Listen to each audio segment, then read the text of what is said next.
Hey guys, what's going on? My name is Arbuckle. Welcome back to another video. Today I wanted to share with you guys some tips and tricks for getting more kills in Fortnite Battle Royale. I know people are always looking up ways to get more kills. How do I get higher kill games? How do I get 20, 40, 180 kills a game? and I just wanted to share with you guys the best tips and tricks that I use that have helped me to get several high kill games. So without further ado, let's jump right into this video. So the first tip that I have for you is to always use a comfortable sensitivity that's good for long and close range. And I can't stress this enough. It's very important that you use a sensitivity that's right for you. So many people are always looking up videos and even asking me what sensitivity they should use. You shouldn't be asking other people for what sensitivity you should use. It's your game. You're the one playing it. You should play with what you're used to. There's always going to be something that's the best or something that's recommended.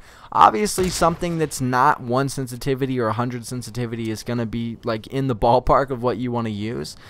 Personally, I stay around 6 or 7, sometimes 8. I kind of go back and forth just depending on how I'm playing at that specific time. It's also important that you keep in mind that there's like 4 different types of sensitivities. You have your X and Y sensitivity, you have ADS, and you have your scope. So you want to play around with that. You want to make sure they're not all the same. It can get aggravating when you're changing them and not really understanding what each one of them does. So make sure that you have each individual sensitivity set for your play style, and you'll do better. But it's very important to try to play with what you're comfortable with and what you're used to. The second tip that I have for you is to land in popular locations. If you want to get more kills, you have to land in areas that are going to have more people. Now, obviously, Tilted Towers is the most popular place on the entire map. I actually remember playing Fortnite back in the day, and the first circle would go away, and there'd still be like 70 people left. And now, the first circle gets there, and there's only like 30 people left. So obviously everyone in the game is going to Tilted. If you want to get more kills, and even if you want to get better, Tilted is definitely the place to go. I can't guarantee that you're going to win every game because of how skilled a lot of the players are that go to Tilted, but if you want to get more kills, if you want to put yourself in a position to get more kills, Tilted is the way to go. You can also go to places like Pleasant Park, Retail Row, Salty Springs. These are places that I like to go that always have a lot of people there.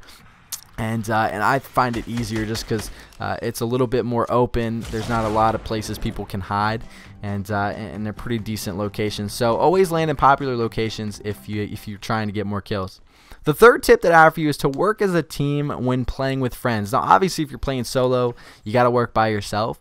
But if you're playing with teammates, use them to your advantage. Move around the map. You want to move around quickly. And if you're playing with teammates, you want all of you to work together. I've seen so many people, and this happens all the time, and I'm sure a lot of you have experienced this, where everyone gets separated and one player gets picked off at a time. There's even been times where there's only one person, and we only attack them one player at a time, and we end up losing if they kill all 4 of us, which is really embarrassing and really aggravating. But if you work as a team and all of you move around the map together instead of staying in one location for too long, you'll be able to find a lot more enemies and actually put up a fight with every single one of them. If your whole team is attacking one person, one team, and just constantly moving and sticking together, you're going to get a lot more confrontations and put yourself in a position to get more kills overall.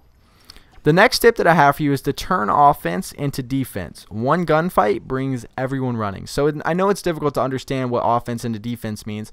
So many people will get in the middle of the circle and build a base and wait, and that's one thing that you don't want to do. Obviously, you're not going to run into as many people as you want to. Another thing that does is that puts you at a disadvantage because everybody knows where you're at. Let's say the circle gets small, maybe there's 20 people left in the game. If you build a base in the middle, you may have an advantage if you have the height advantage, but everyone knows where you're at. So if you try to fight one team from one location, the rest of the map is going to be able to see you and possibly pick you off. So it's not smart to sit in one area, even if you are in the middle of the circle. I used to always want to be in the middle of the circle, right? Like if the circle was there and I was in the middle, I was happy. And now when I play, I'm like, I don't want to be in the middle of the circle. I actually want to be out of the circle so that I have to move around the map, find more loot locations, and run into a lot of people. So turn offense into defense. Basically, that just means constantly move around the map, look for people, put yourself in a position to attack someone before you start building. Don't just build and wait. Find someone and then build and get in the confrontation there. So again, turn offense into defense. And another thing that I mentioned was that one gunfight brings everybody running. So if you push someone, if you're running around the map, you end up running into a team. Build something, attack them, and be ready, because there's a good chance that you're going to start running into multiple teams that are going to come running towards the gunfight. That always happens, so be ready for it, and again, that'll put yourself in a position to get more kills.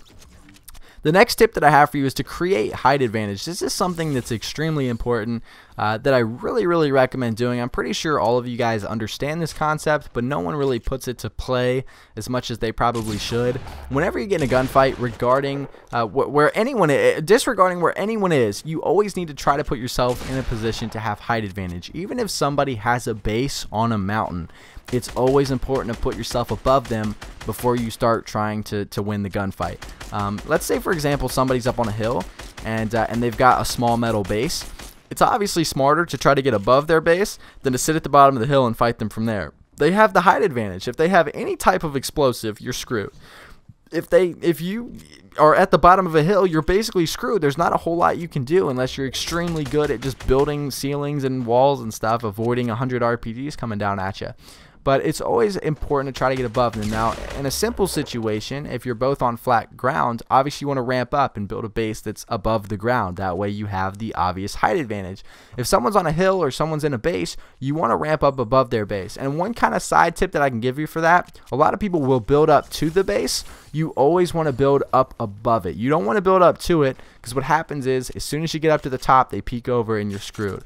So you always want to start a little bit further out before you start building, so that you can build up and over their base, so that they're stuck in a position where even though they're sitting in a base above the ground, they're still looking up, and that puts you in a position to, again, have the height advantage. So create height advantage no matter what situation you're in. You will increase your odds of winning a gunfight by 80% if you have the height advantage, especially if you have something like an RPG or a shotgun. It's just it's so much easier, and I'm sure a lot of you guys have experienced that. The next tip that I have for you guys is to master the jump shot. I know a lot of you guys don't do a lot of that crazy movements and stuff when you're trying to shoot someone. You stand still, maybe you move a little bit. Very important nowadays with all the new tryhards coming into Fortnite. Everybody's getting extremely good at the game. You have to get good at jump shotting. This is something that actually came into Call of Duty a few years after that started popping, and everybody was doing the drop shot and the jump shot, and now that's part of the game, right? Like you don't think twice about it. I remember back in the day when someone drop shotted, you know, everyone would complain and be like, "Oh my God, you're drop shot! Like, what are you doing?" Now it's like okay, everyone does it, right? Like it's part of the game, and that's what's happening with Fortnite, right? Everyone's doing these crazy movements now to evade gunfire. So you have to get good at jump shotting, especially with a shotgun. I know it can get annoying. A lot of times you'll get in those jump shot battles, everyone's got a shotgun, and you just miss over and over and over again. Keep practicing, keep putting yourself in that position, and you'll be able to get more kills overall, getting more kills in the game. The next tip that I have for you is to leave down players alive to attract their teammates. This is something that I kind of have a love-hate relationship with. A lot of times I'll get angry because I'll leave someone alive and then their teammate will come and kill me and I won't get the kill. But what's smart is a lot of times if you kill them, their teammates aren't going to come running immediately. If you kill them, their teammates are probably going to loot up, regroup, and attack you all at the same time. A lot of the times that happens with me if I'm playing solo squads. I'll put one down and then I'll finish him, and then it'll be a little bit, it'll be like a minute or two, but that whole team will find me and they'll make sure that they're out to get me just because I finished their teammate. Now, if I put their teammate down and I don't kill him immediately, maybe I block him in a trap, I block him in a little square, I lock him in a room somewhere where he can't see me and call me out, most likely their teammates are just going to come running. They're not going to finish looting their houses.